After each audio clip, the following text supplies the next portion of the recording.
I think there's a stigma on Latina women. We, because of society kind of advertising us as a commodity or as something just to a decoration or something like that. So, you have a lot of people questioning your authenticity as a Muslim. So I had, I even had an imam once question, oh, well, she converted. Who's her husband? And the person introducing us said, well, no, she converted on her own. Oh, she's not married. So how did she learn about Islam? So it was, people were thinking I came into Islam because I had a boyfriend or I had a husband who was Muslim, and it wasn't like that at all. And then also I struggled a lot with marriage.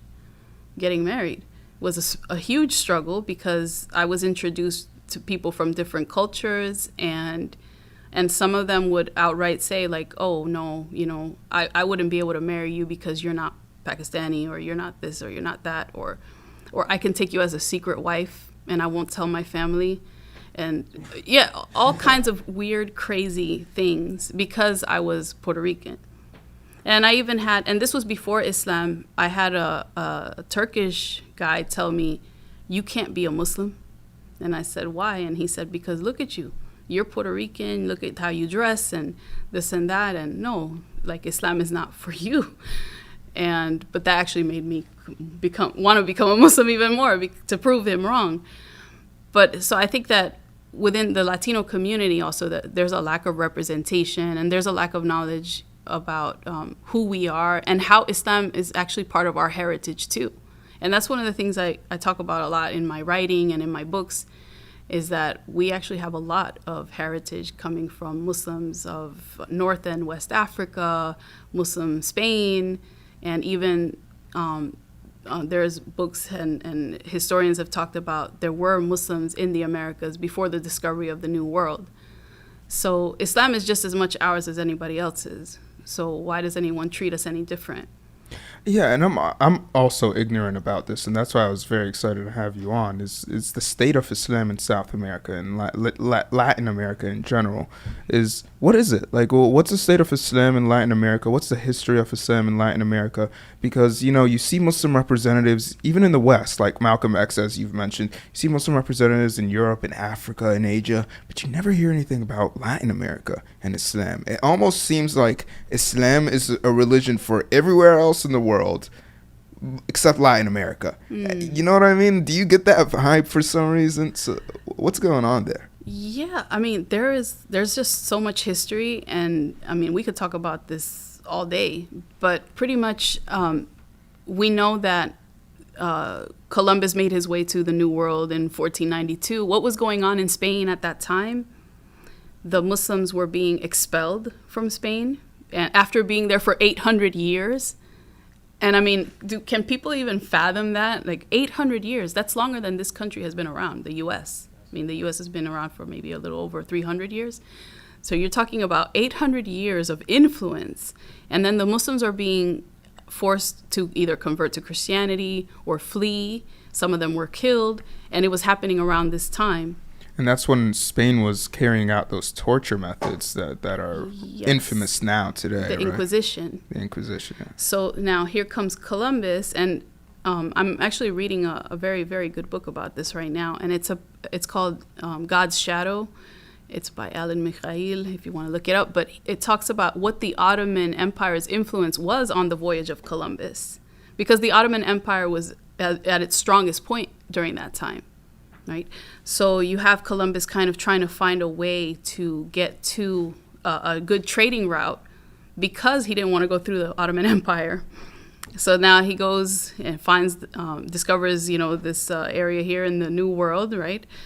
And during this time, now people start coming from Spain to the islands, to Puerto Rico, Cuba, what is now Puerto Rico, Cuba, and now also like all over South America, like Brazil, Venezuela, what is all of that now?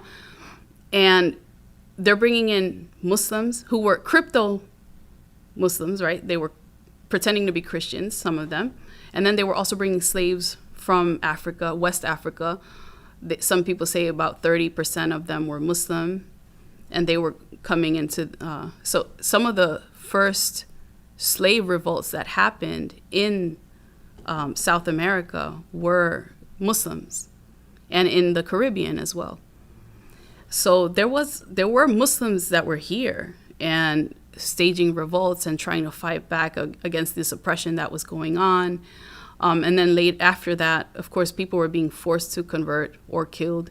So a lot of people became Christian, or a lot of people were hiding their faith. You know what's interesting about what you're saying is that slave hunters would purposely then try to find non-Muslims, Africans, because the Muslim ones were known to give them a more difficult time. Absolutely. And what Spain started to do was gather up the slaves in Africa and then have them sent to Spain before they were sent to the Caribbean, so that they can Christianize them and make sure that they were, Christian before they came, because they were afraid of the Muslims. They were so scared because of the Ottoman Empire and they and just because of the revolts that were happening. But anyway, I mean, fast forward, then we have migration coming from after the Ottoman Empire was basically dismantled. Then you have people coming from that part of the world, from the Middle East, who were before that subjects of the Ottoman Empire. So that's why in Latin America, most Muslims were known as los turcos, the Turks, because they were, even if they were coming from the Arab areas, they were still under the Ottoman government. So there's a lot of history. I mean, I've met so many people that they're not Muslim, but they're like, oh yeah, my grandfather was Jordanian and he was Muslim. So why is there such a stronghold of Catholicism in Latin America? And why hasn't Islam had the effect that it seems to have had on other continents? It's because of the Inquisition. I mean, the Spanish and the conquistadores did a really good job of just wiping out any other religion. Even in Puerto Rico, whenever anyone was accused of being a crypto Muslim, they were forced to eat pork. They were taken to the, in front of everyone and had them, as part of the Inquisition, had them eat pork so that they can prove that they were Christians. And, some people were killed. A lot of people were killed. So people were just afraid. And what happens, too, is that they were coming into this majority now Christian land. So eventually, after generations, you just start losing your Islam. So, can you search up the Spanish Inquisition? I know we didn't do QuickTime, so get QuickTime going. But it's horrible. We'll look at some of the torture methods they took. To this day, it's. I think it might be. Ozzy, it should be down the. Nice, good job. So you have people in Latin America with last names like Medina, Ben Alcazar, just Guadalupe, my husband's last name. It's a mixture of Arabic and Latin, right? Wadi and Lupus.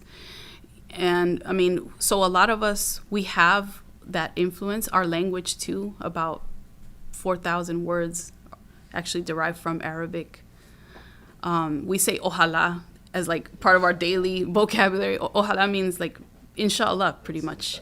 Oh. So camisa, pantalón, azúcar, arroz, all of these things. So all of these words that come from Arabic. I think with Latin Americans, we just need just a little spark for us to really want to really get to know Islam. Oh, wow, because we're so connected to it even though we don't know. Yes, you guys are basically set up. You're molded for it already. What do you think that spark should be? How do we get that spark going? A lot of dialogue. And you would be surprised at what's going on right now. There's a revolution going on in Latin America because Latin America are consumers of entertainment, especially soap operas, believe it or not. And what's happening right now is that a lot of Turkish shows are being bought and streamed in Latin America. And so I don't know if you've heard of Dirish Ertuğrul. Oh, my God. Yeah. my sister's obsessed. Yes. Well, Latin Americans are obsessed with that show and all the other shows that come out of Turkey. Try to search up the torture method of the Spanish Inquisition. Yes. So a lot of Latin Americans are being exposed to Islam in that way just watching it on television, watching Muslims interacting with each other, and they're just learning about Islam just from watching the soap opera. So one of the things I say is like, soap operas have done more for dawah in Latin America than Muslims themselves, because a lot of Muslims that live in Latin America, they're afraid, I think, to go out and actually talk to people because they think that they're going to be rejected, is what I think. Yeah, I think that's just going to be the natural reaction. It has, but I think you mentioned something so important, which is the future of Islam in media.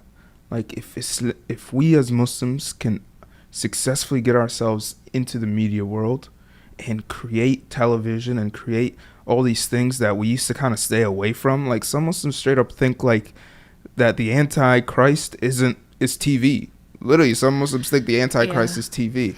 So it's like we're shying away from educating people about Islam, bringing Islam into a new light, taking Islam beyond its borders because of silly stuff like, oh, the Antichrist is television. Right. I mean, and it's not about just converting people, but creating allies and having friends. And the way you do that is by exposing them to it and educating them about what Islam really is, so that they don't get the wrong impression by the other side of the media, which is, still demonizing Muslims or associating Islam with terrorism or with oppression of women and things like that. So that education is key. And like I said, we need to get out of our comfort zones, because we think, oh no, we can't do that. We can't get into animation because it might be haram, it might not be permissible, and we can't get into producing, shows and things like that. But actually, those shows are right now, driving public opinion. So how can we utilize those resources to help, kind of dispel myths and misconceptions and teach people? Yeah, like we need to start going into the media world, and this is why this podcast is a thing. That was one of the thoughts that I had. I said, I grew up and I was dying for someone to validate me. I was dying for someone to say, yes, you're okay to be Muslim and Arab in America, and you're not a bad person, because I was growing up post 9/11. I didn't have anyone to do that. All I had was Muslims going, we're the best, and others going, you're not the best.